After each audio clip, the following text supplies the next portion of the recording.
Hello students, अपन पढ़ रहे थे स्केलेटन सिस्टम के बारे में, कंकाल तंत्र के बारे में। और कंकाल तंत्र के बारे में अपन ने देखा था कि कंकाल तंत्र जो होता है दो प्रकार का होता है, बाह्य और अंतः कंकाल तंत्र। तो इसमें अपन जो अंतः कंकाल तंत्र था अपना, उसके बारे में अपन डिटेल से स्टडी कर रहे थे। तो अपना जो अंतः कंकाल तंत्र था वो दो टाइप में विभेदित किया गया था, अक्षीय कंकाल तंत्र और उपांगीय कंकाल तंत्र। तो अपन डिस्कस करेंगे उपांगीय कंकाल, एपेंडिकुलर स्केलेटन के ऊपर। तो उपांगीय कंकाल जो है, इस उपांगीय कंकाल में किसको सम्मिलित किया गया है? अपनी मेखलाओं को तथा अपने हाथ व पैर की जो भी अस्थियां हैं उनको सम्मिलित किया गया है। तो सबसे पहले अपन डिस्कस करेंगे जो अपने उपांगीय कंकाल में सम्मिलित की गई जो मेखलाएं हैं उनके बारे में। तो यहाँ पर अगर अपन मेखलाओं के ऊपर डिस्कस करें तो अपन सबसे पहले डिस्कस करेंगे अंश मेखला के ऊपर, उसके बाद में अपन डिस्कस करेंगे श्रोणी मेखला के ऊपर। ठीक है, फर्स्ट जो आएगी वो अपनी अंश मेखला होगी।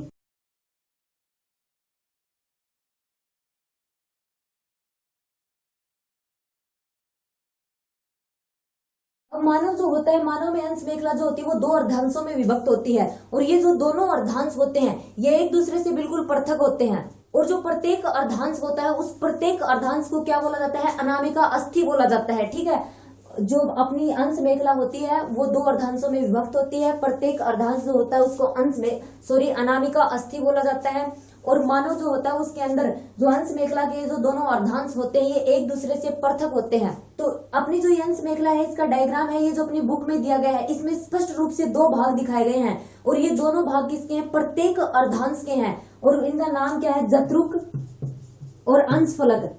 ठीक है,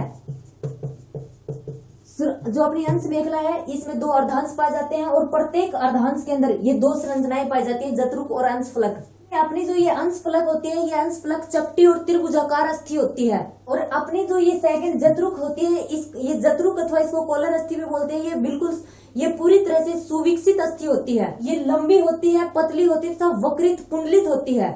ठीक है, और जबकि अपनी जो ये अंश फलक वाली अस्थि होती है ये जो अपना वक्ष गुहा का पृष्ठ भाग होता है वहां तक फैली रहती है।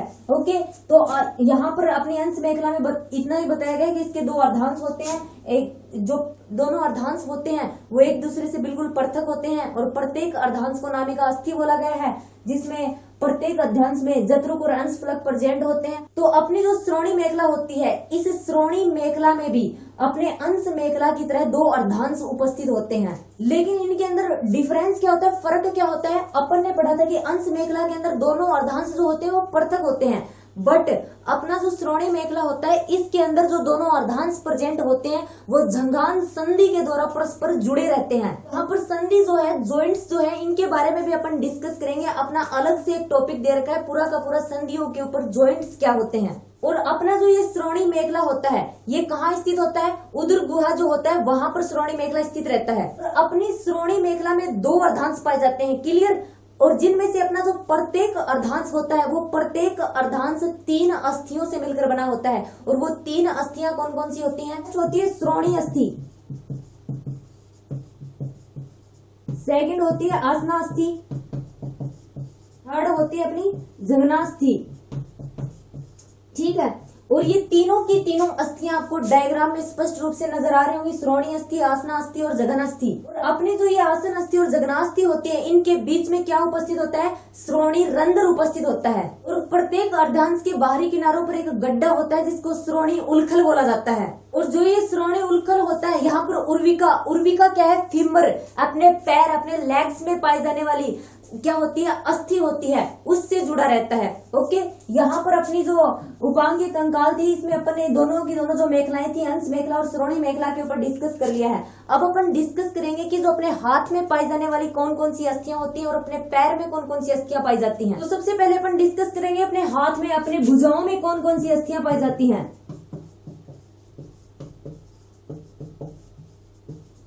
ठीक है, ये इनको अपन अपने हाथ की अस्थियां बोल सकते हैं, या फिर अपनी फोरलिम्ब जो होती है उसमें कौन कौन सी अस्थियां प्रेजेंट होती हैं उनके बारे में अपन डिस्कस करेंगे। तो अपनी भुजाओं की अस्थियां कौन कौन सी होती हैं? ह्यूमर्स। ठीक है, और इसको क्या बोला जाता है? प्रगंडिका भी बोला जाता है। ये इसका हिंदी का नेम है और ह्यूमर्स इसको इंग्लिश में बोलते हैं। इसके अलावा अपने हाथ में कौन सी अस्थियां पाई जाती हैं? इसके अलावा अपने हाथ में पाई जाती है रेडियस। रेडियस को क्या बोला जाता है? बहिप्रकोष्ठिका। ठीक है, इसके अलावा पाई जाती है अल्ना, जिसको अंतर प्रकोष्ठिका बोला जाता है। इसके अलावा पाई जाती है मणिबंधिका या कार्पल, और अंगुला अस्थियां प्रेजेंट होती हैं उंगलियों के अंदर। अंगुला अस्थियां या फिर फेलेजस भी बोलते हैं इनको। तो अपनी इतनी जो अस्थियां होती हैं भुजाओं के अंदर, अपने हाथ जो होते हैं इसमें प्रेजेंट रहती हैं। यहाँ पर डायग्राम दिया गया है और डायग्राम में प्रत्येक किस जगह पर कौन सी अस्थि पाई जाती है ये लेबल्ड किया गया है डायग्राम के अंदर। इसमें अपनी प्रगंडिका या ह्यूमरस जो होती है अपने हाथ के ऊपरी सिरे पर, यहाँ पर जो अस्थि प्रेजेंट होती है वो होती है अपनी प्रगंडिका।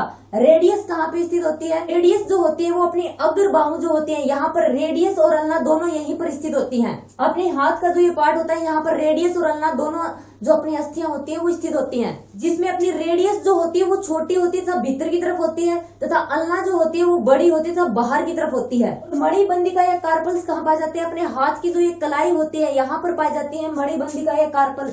और ये जो अस्थियां होती है मणिबंधिका या फिर कार्पल्स, जो अस्थियों की संख्या होती है अपने हाथ के अंदर वो टोटल कितनी होती है? 8 होती है। और ये 2 पंक्तियों में स्थित होती है, ठीक है।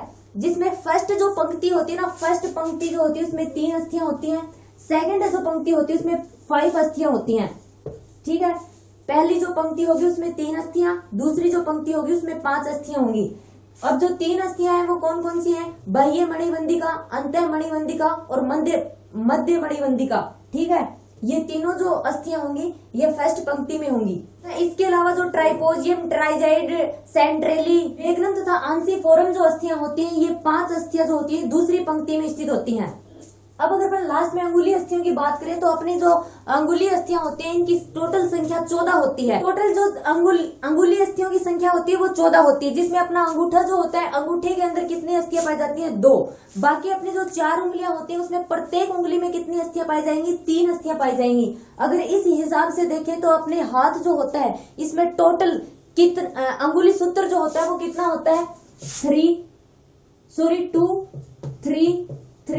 3 एंड 3, ठीक है। जिसमें 2 जो होती है 2 किस में पाई जाती है? अंगूठे के अंदर। बाकी जो ये 3 है ये चारों उंगलियों के अंदर पाई जाती हैं। तो इस हिसाब से टोटल कितनी अस्थियां हो गई? 14 अस्थियां हो गई, ओके। और आपको डायग्राम में दिखाई दे रहा होगा अपने जो यहाँ पर क्या पाई जाती है, यहाँ पर अपनी अंगुली अस्थियां प्रेजेंट होती हैं। तो ये तो हो गई अपने हाथ में पाई जाने वाली, अपनी भुजाओं में पाई जाने वाली अस्थियों की बात। इसके बाद में अपनी आती है अपने पैरों में, अपने पाँव में, लेग्स, हिंड लिम्ब में कौन कौन सी अस्थियां प्रेजेंट होती है। अगर उनकी बात करें अपन,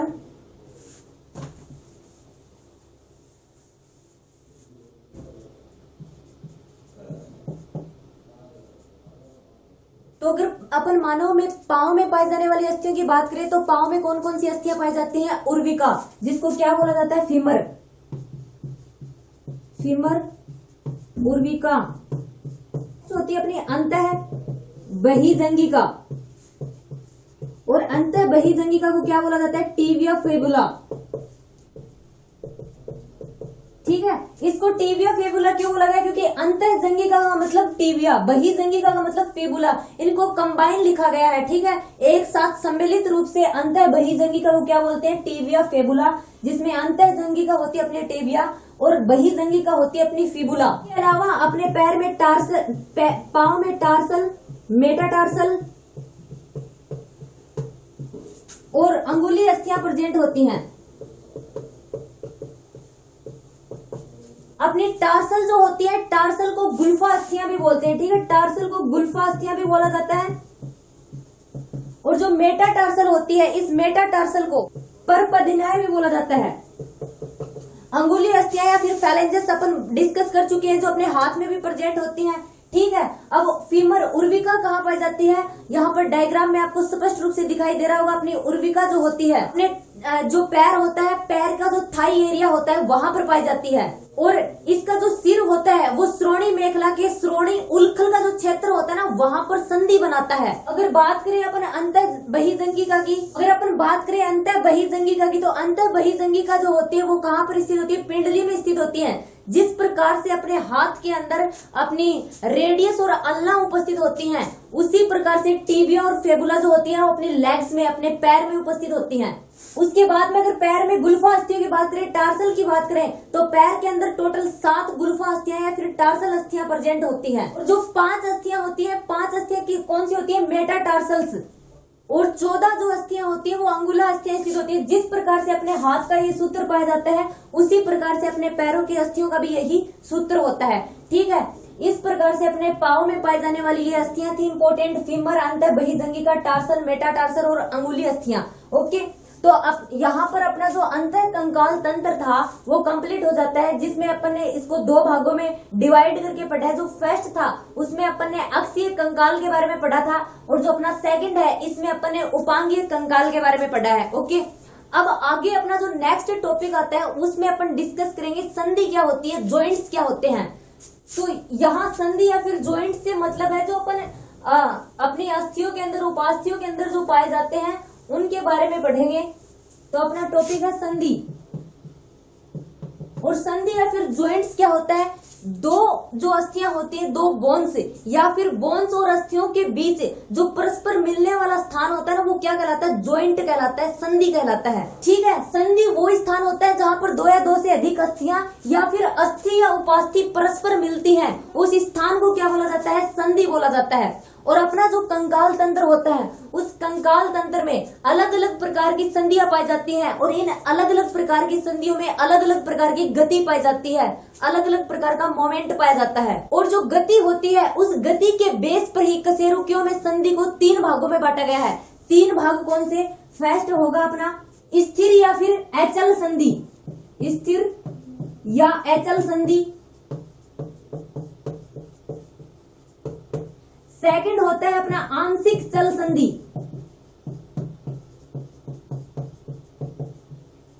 एंड थर्ड है अपनी चल संधि।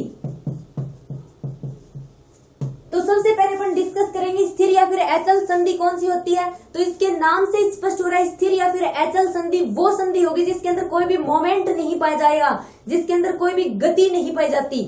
और ऐसी जो संधि होती है, ऐसी संधियों के अंदर जो अस्थियां होती है, वो अस्थियां क्या होती है? तंतु में संयोजी ऊतक जो होता है उसके साथ दृढ़ता पूर्वक जुड़ी रहती हैं। और इन अस्थियों के बीच में कोई भी अवकाश नहीं पाया जाता, कोई भी स्थान नहीं पाया जाता है। अगर फॉर एग्जाम्पल अपन इस चीज को देखें तो करोटी की जो अस्थियां होती है, उन करोटी की अस्थियों में जो सीवन पाया जाता है वो इस अस्थि का क्या होता है? एग्जाम्पल होता है। अब सेकंड अपन बात करें आंशिक चल संधि, तो इसके नाम से भी स्पष्ट हो रहा है आंशिक चल संधि कौन सी संधि होती है? जिसमें थोड़ा बहुत मोमेंट पाया जाता है आंशिक रूप से, उसमें कुछ गति हो सकती है। अपनी आंशिक जो संधि होती है, यह आंशिक चल संधि क्या होती है?